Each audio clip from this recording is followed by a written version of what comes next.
Chapitre 5. Une révélation choquante. Le lendemain matin, comme d'habitude depuis le début de cette enquête, Félix et Kiki se retrouvaient au Café des Contrées pour leur café. Ils décidèrent de faire le point sur l'enquête qui peinait à se résoudre. Donc, voici tous nos indices et les mobiles et alibis de nos suspects. Alors, laisse-moi voir ça. Voici le dossier de Yves Fenouil.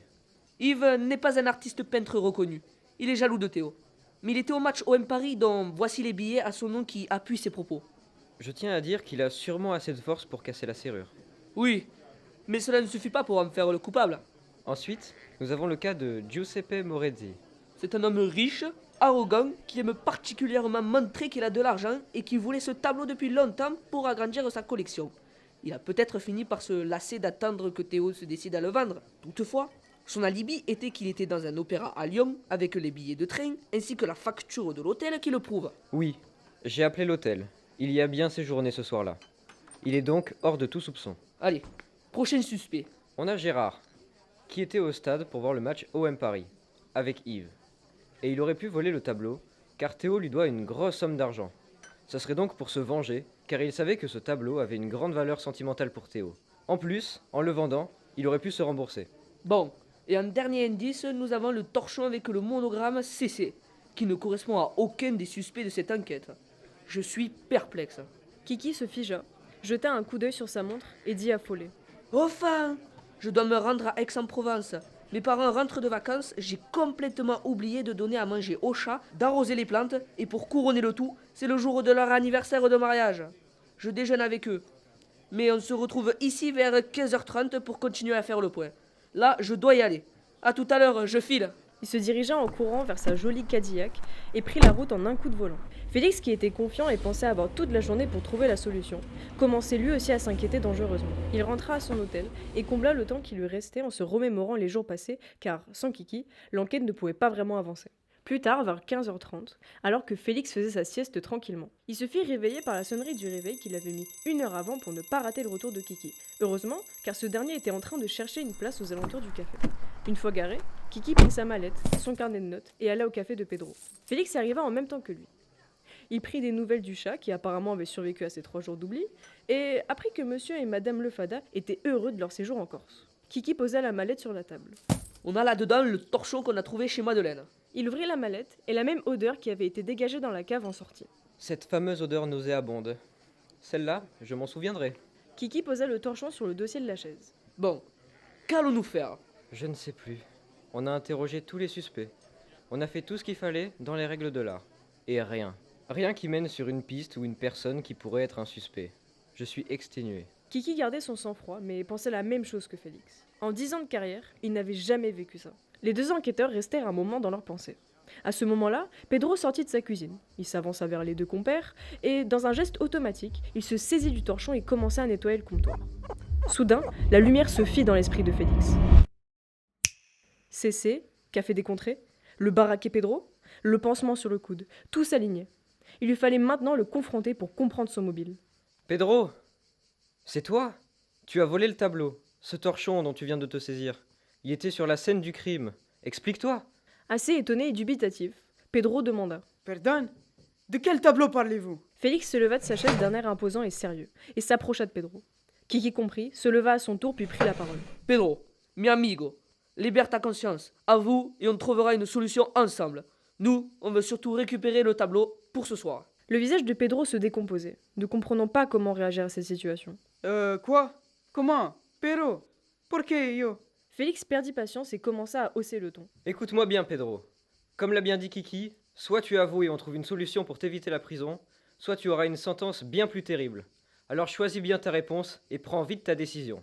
Jusqu'à maintenant, j'ai été très calme, mais ça peut vite changer si cette discussion s'éternise. Pedro paniqua. Il se sentit pris au piège. Quelle bêtise! Se faire avoir simplement à cause d'un fichu torchon. Il n'avait plus le choix. Il ne voulait pas aller en prison. Il avoua tout. Non, pas besoin d'en aller jusque-là. En fait, je ne sais pas si vous vous souvenez, mais... Le commissaire Lefada le stoppa net dans ses explications en disant qu'il n'avait absolument pas le temps et que, comme il venait de lui dire, il leur fallait absolument le tableau car l'inauguration devait avoir lieu vers 17h, soit dans 1 heure. Ce qui ne leur laissait que peu de temps. Très bien, il va abréger. Et le tableau est... comment dire? Vendu. Quoi? Si, il est vendu à un acheteur alsacien qui ne savait pas que ce tableau était volé. À l'heure actuelle, il doit être à la gare, voire carrément dans le train d'Aubagne en direction d'Alsace. Alors qu'est-ce qu'on attend? Allons-y! Félix ordonna à Pedro de fermer le bar pour qu'il les accompagne et retrouver l'acheteur plus rapidement. De cela dépendait sa liberté. Direction la gare d'Aubagne! Ne perdons pas plus de temps, il faut être efficace. Le commissaire le fada, Félix de Montparnasse et Pedro partirent en courant en direction de la gare. Se rendirent au quai, mais le train s'apprêtait à fermer ses portes. Félix se précipita et bloqua la fermeture des portes avec sa jambe. Malgré cela, les portes n'étaient pas prêtes de se rouvrir. Donc avec un peu plus de force, il réussit à la forcer. Malheureusement, il s'était fait affreusement mal à la cheville. Mais il n'abandonna pas pour autant sa mission, et réussit à rentrer dans le train, accompagné des deux autres. Le train s'arrêta et ne redémarra pas tout de suite. L'ouverture forcée de la porte l'avait probablement arrêté pour quelques minutes, le temps que les agents vérifient que tout allait bien. Ils auraient sûrement le temps de retrouver l'acheteur et de sortir avant le départ du train, s'ils se dépêchaient. Pedro! Si, À quoi ressemble ce fameux acheteur? c'est un vieil homme aux cheveux blancs, des yeux berdés et un costard bleu fort éléganté. Ah, je me souviens aussi qu'il y avait un sac accroché au sac en toile noire qui contient le tableau. Parfait, retrouvons-le. Il ne doit pas se cacher bien loin. Ils coururent tout le long du train, trouvèrent l'homme et commencèrent à l'interpeller en s'époumonnant par peur de perdre tout espoir de récupérer le tableau. Une fois que l'acheteur les eut aperçus et que les trois hommes furent arrivés assez près pour pouvoir lui parler, ils lui dirent Monsieur, nous sommes les inspecteurs Kiki le Fada et Félix de Montparnasse. Vous avez acheté un tableau à cet homme il y a quelques heures. C'est un tableau volé. Nous en avons besoin pour une exposition. Sortez avec nous du train tout de suite que nous réglions cette affaire. Quoi? Je crois que vous faites erreur, monsieur. Allez, sortez du train. Ok, je vous suis. J'espère que j'ai pas raté mon train. Les quatre hommes sortirent sur le quai. Le train repartit quelques instants après. Le timing avait été serré. Pouvez-vous commencer par me donner votre nom, monsieur? Je m'appelle Monsieur Muller. Arnold Muller. Très bien, monsieur Muller. Maintenant, vous allez nous rendre le tableau qui se trouve dans ce sac tout de suite et sans discuter. Mais pourquoi? Je suis obligé? Qu'ai-je fait? Que se passe-t-il? Oui, un tableau volé n'a pas le droit d'être vendu. Le vendeur sera sanctionné, mais ça, c'est une autre histoire qui ne vous regarde pas. Si vous préférez, on peut aussi vous embarquer au poste pour refus d'obtempérer et recel de biens volés. Non, c'est bon, j'ai rien dit. Je vous le rends. Cependant, je demande un remboursement et des frais de dédommagement. Pedro, tu dois rembourser ce monsieur. Par contre, ne forcez pas trop avec votre demande de dédommagement. Vous avez quand même acheté un tableau sans son certificat d'authenticité. Vous avez joué, vous avez perdu. Prenez l'argent et partez avant que je change d'avis et que je vous arrête. Bon, très bien. Pedro dit aux enquêteurs qu'il allait retirer de l'argent pour pouvoir rembourser l'acheteur. Heureusement, un distributeur n'était pas très loin du quai. Il pouvait garder un œil sur lui au cas où il déciderait de s'enfuir. Comme c'était le seul à connaître le prix du tableau, c'était une bonne initiative qu'il prit. Les enquêteurs tiendraient compte de cette bonne volonté au moment de prendre une décision pour la suite. Kiki prit le tableau que Muller lui remit à contre-cœur. Je ne savais pas qu'il fallait avoir un certificat d'authenticité, moi. Je voulais juste offrir un cadeau original à mes parents. Cela vous servira de leçon. J'espère que vous trouverez un tableau pour vos parents. Je suis navré, mais nous allons devoir y aller. Il voulait s'en aller car l'inauguration approchait à grands pas, et il devait se dépêcher. Il interpella Félix et Pedro de loin, afin qu'ils fassent de même.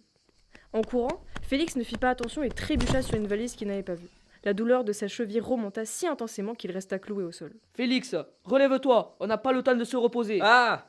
Je ne sais pas si je vais pouvoir courir, voire marcher. Je crains de m'être cassé la cheville droite. Mais continuez, ne m'attendez pas, je vous rejoindrai. Au même moment que ces mots furent prononcés, Pedro revint avec l'argent qu'il tendit à l'homme. Tiens, c'est la somme que tu m'avais donnée pour le tableau, et je te passe quelques francs en plus pour le désagrément. Non, je ne prends que l'argent. Mais merci quand même pour le tableau, Pedro. J'espère que vous n'aurez pas de problème par la suite. Non, c'est moi qui suis désolé. Sois muy tristé de ce que je dois te faire subir. Si tu veux, dans Bani, il y a plein de tableaux à vendre, mais je ne pense pas que tu auras le tempo. Merci. Mon prochain train sera certainement dans un moment. J'aurai donc le temps de m'en procurer un autre. À la rue Rasteg, il y a... Pedro, on n'a pas le temps, viens vite. Pardonne. Ce n'est pas grave, Pedro. Je trouverai. Au revoir. Kiki partit avec Pedro en direction de la salle d'exposition, le tableau sous le bras. Ils s'en allèrent sans Félix qui se retrouva à attendre sur le quai une trentaine de minutes. Les secours arrivèrent sur place, l'examinèrent et lui annoncèrent qu'il ne pourrait pas assister à son inauguration. Pendant ce temps, Kiki et Pedro arrivèrent pile à l'heure pour l'exposition. Madeleine est là, allons la voir pour lui annoncer la bonne nouvelle.